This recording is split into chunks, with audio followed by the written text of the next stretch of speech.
पैसा क्यों नहीं टिकता है? वास्तु दोष के कारण हो रहा है नुकसान। क्या आप भी मेहनत तो बहुत करते हो लेकिन पैसा टिकता ही नहीं है? क्या इनकम अच्छी होने के बावजूद भी सेविंग रहती है बिल्कुल जीरो? तो आज हम इस वीडियो में बात करेंगे कि पैसा नहीं रुकने का मुख्य कारण क्या है।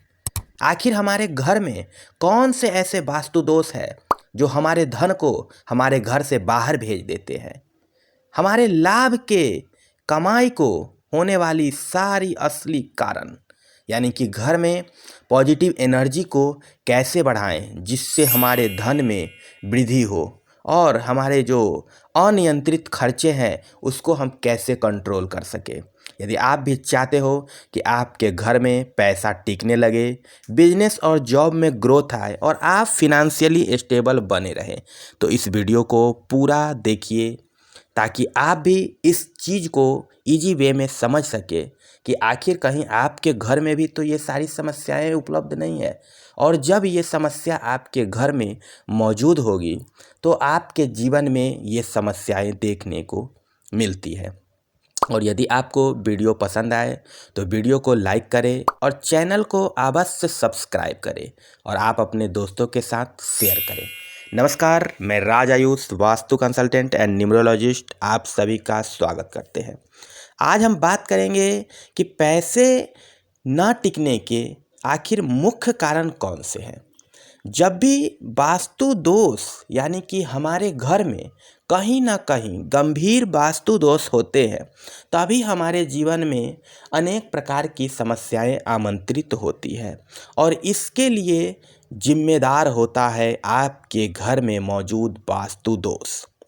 पैसा नहीं टिकने का मुख्य जो कारण है वो आपके घर की एनर्जी, यानी कि जब भी आपके घर में गलत एनर्जी का फ्लो पूरे घर में होता है, उससे निगेटिव एनर्जी आती है और वो पैसा को रुकने ही नहीं देता है।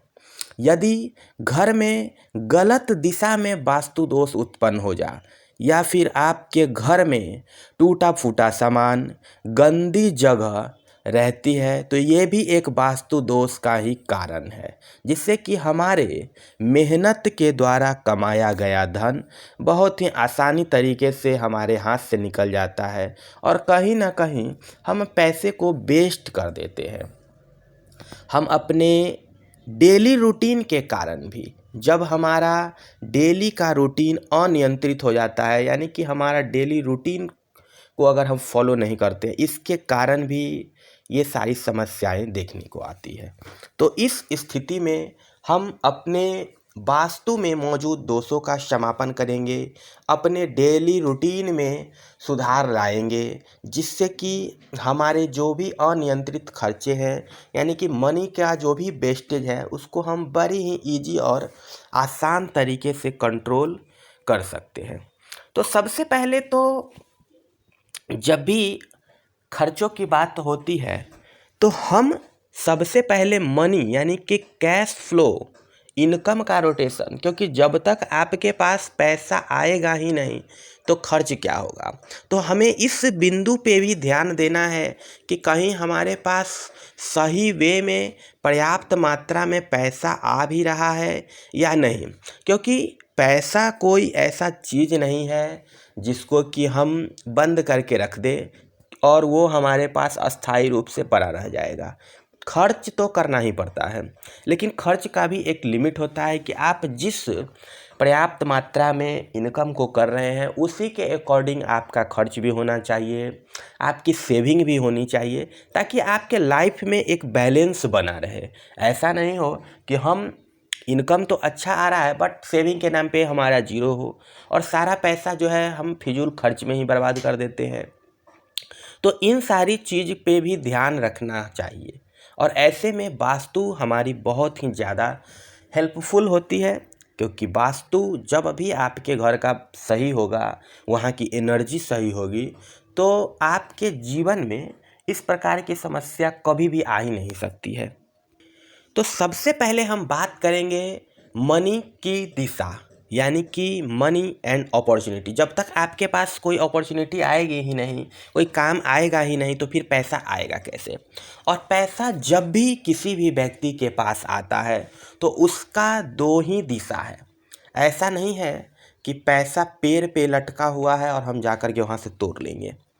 पैसा कहीं ना कहीं किसी न किसी व्यक्ति के द्वारा ही आता है, और व्यक्ति किसी न किसी काम के एवज में ही हमें पैसे का भुगतान करते हैं। या तो हमने व्यक्ति के लिए कोई कार्य किया, या उनको कोई सर्विस दिया, या फिर अपना कोई प्रोडक्ट हमने सेल किया, तभी कोई व्यक्ति हमें धन देता है। तो इस स्थिति में जब भी आपके घर में उत्तर दिशा यानी कि नॉर्थ की दिशा में इम्बैलेंस होगी, नॉर्थ की दिशा में जब आप वास्तु दोष को क्रिएट कर लेते हैं, तो आपके पास पैसे कमाने का अवसर आएगा ही नहीं, या फिर जो भी अपॉर्चुनिटी आपके पास आएगी उसको आप मिस कर देंगे, उसको आप नज़रअंदाज कर देंगे और उस वे में आप काम ही नहीं कर पाएंगे। या फिर उत्तर की दिशा को अगर आपने नीट एंड क्लीन नहीं रख रखा है, यानी कि वहाँ पे गंदगी है, वहाँ पे पूरा आपने क्लटर भर रखा है, उत्तर की दिशा को भारी कर दिया है, तो ये उत्तर की दिशा की जितने भी पॉजिटिव एट्रीब्यूट्स हैं इनको ये समाप्त कर देती है और इस दिशा का हमें बेनिफिट नहीं मिल पाता है। तो हम सबसे पहले अपने घर के नॉर्थ की दिशा को सही करेंगे, क्योंकि ये पैसे लाने की दिशा है। दूसरी मुख्य दिशा जो होती है वो पूरब की दिशा, यानी कि ईस्ट की डायरेक्शन।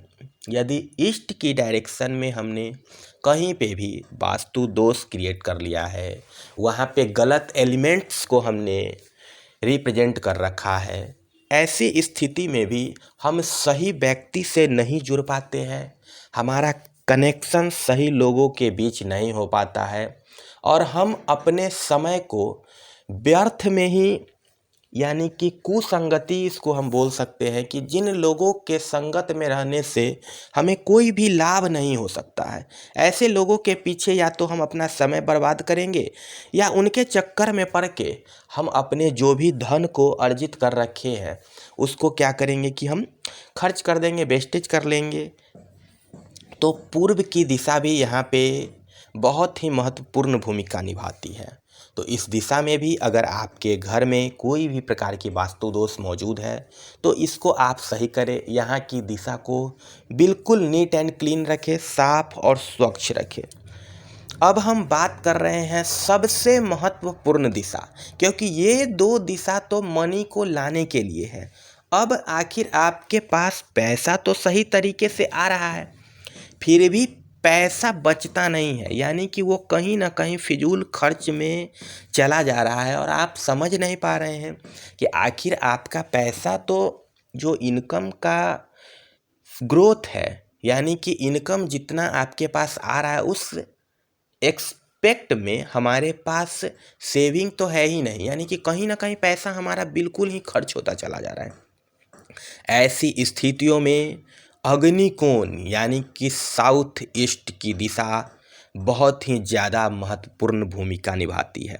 अग्नि की दिशा यानी कि साउथ ईस्ट की दिशा फायर एलिमेंट्स का है, और जब भी फायर प्रॉपर वे में कंटिन्यू रोटेशन में रहता है तो कभी भी लिक्विड कैश की प्रॉब्लम नहीं आती है, यानी कि जो भी आपका रेगुलर वे में खर्च करने के लिए जितना भी पैसे की आवश्यकता होती है वो पैसा आपके पास आते रहता है।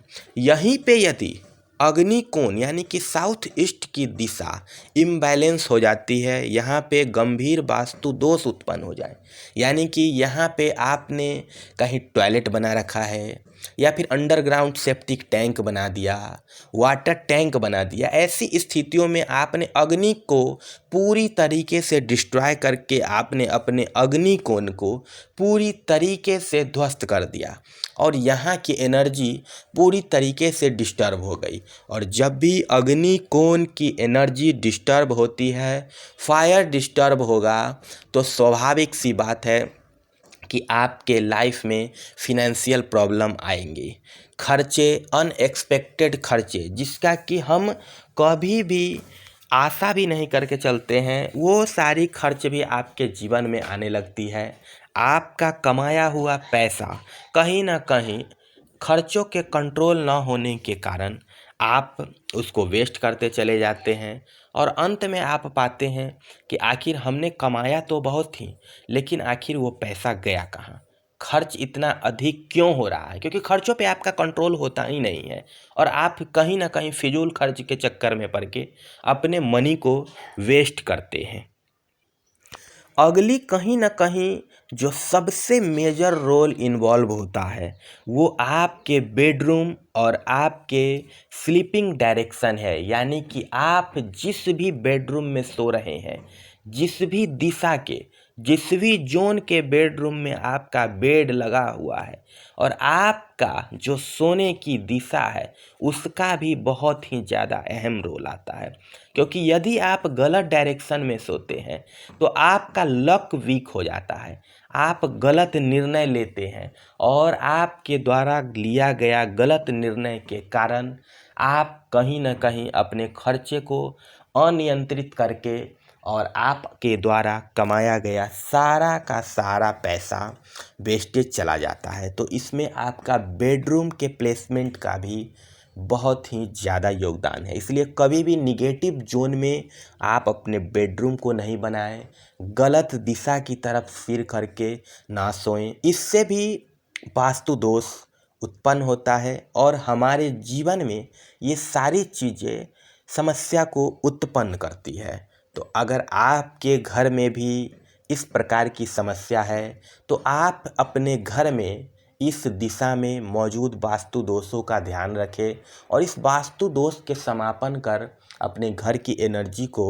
बढ़ाएं। तो आप देखेंगे कि कुछ ही समय में जो अनियंत्रित खर्चे हैं वो आपके कंट्रोल में आने लगेगी, पैसा आपका सेविंग होना शुरू हो जाएगा और आप धीरे धीरे स्टेबल होते चले जाएंगे।